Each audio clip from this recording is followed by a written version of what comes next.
Hey, welcome everybody to Tarot Every Which Way Food.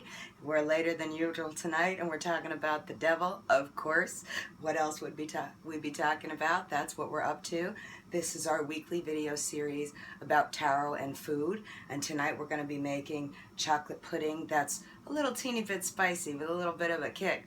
So I'm going to talk to you about how to make that. The first thing you're going to do is get, you can make the pudding from scratch if you want to. I know some of you out there want to make stuff from scratch, and I really appreciate that, but I know there's a lot of us that, like me, have a lot of things going on, and sometimes we can do things a little bit from scratch. I'm not making instant pudding for you tonight, so don't worry about that. I'm making the good stuff that you actually cook.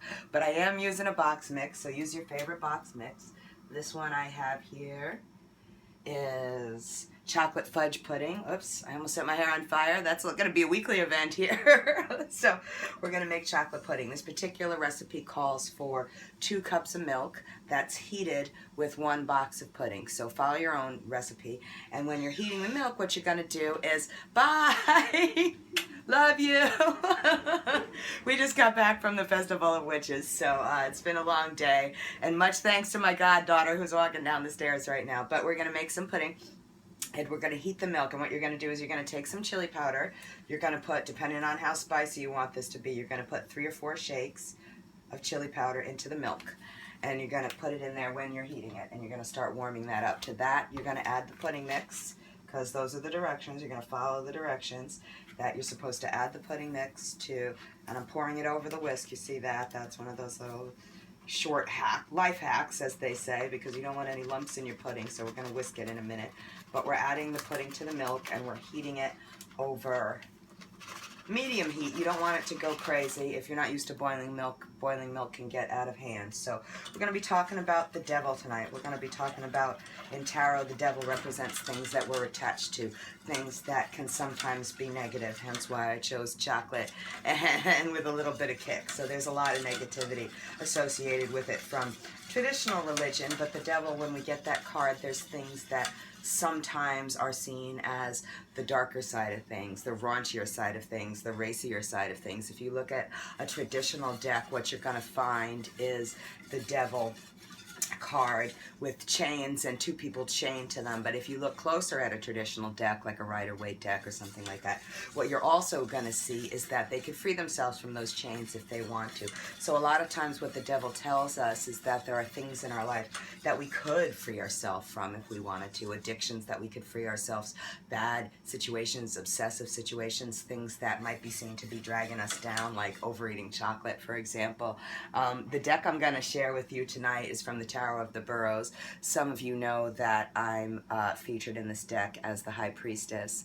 I'm using this deck tonight, number one, because it was the closest one I could find when we got back from the Festival of Witches today, but also, fortunately this weekend, the photographer for this deck, George Courtney, was at the Festival of Witches. I missed him. If he's watching this now, hi George. Thank you for all your wonderful work.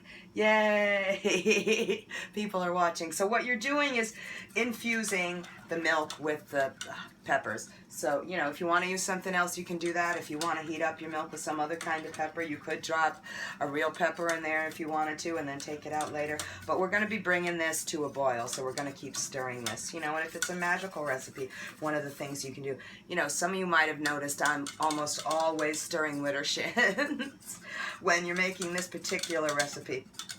I think it's extra good to stir Widdershins, because what we're doing is removing any negativity. Even though this is a card of negativity, we're removing any negativity from the situation, any unnecessary negativity. So you go Widdershins, which is counterclockwise for those of you who don't know what Widdershins is. You go counterclockwise in order to remove things, remove negativity, and you go clockwise in order to conjure up things, for lack of a better word. So, usually I do a combination of both when I'm cooking. I start doing Widdershins, and then when I get to the conjuring invocation part of things, I'll go clockwise. And for those of you who can't see, I'm going to pick it up for you. This is thickening up really nicely. You can see it better on the YouTube version than on the Facebook version, but you get the general idea. It's bubbling up like lava right now. So what we're going to do is keep cooking it and cooking it, and it's a bubbling boil. You want it to be a bubbling, bubbling, bubbling boil. You can't really see it here again, but Take my word for it. I'm the devil. Take my word for it. So you're going to get it to that. You're going to turn it off. And then you're going to pour it into the container. Hopefully you can see that. You're going to let it set, again, according to the package directions. That can be anywhere, depending on how cold your fridge is, that can be anywhere from a couple of hours to overnight. You want to let it get thick and set. So this is my devil recipe. It's a quick one for those of you who don't have much time like me, who might be just running back from an amazing event like the Festival of Witches, one by Crystal Madison, who I adore. If she's watching, yay, Crystal.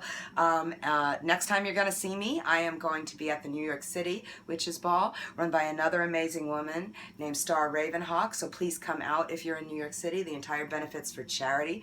I'm really happy to be one of the special guests that was invited to attend this event for witches here in New York City. I'm going to be doing readings, so anybody who wants a reading and wants to support a good cause, please come out and support us. And thanks everybody for watching. Don't let the devil get you down, as they say, and enjoy your pudding. Bye.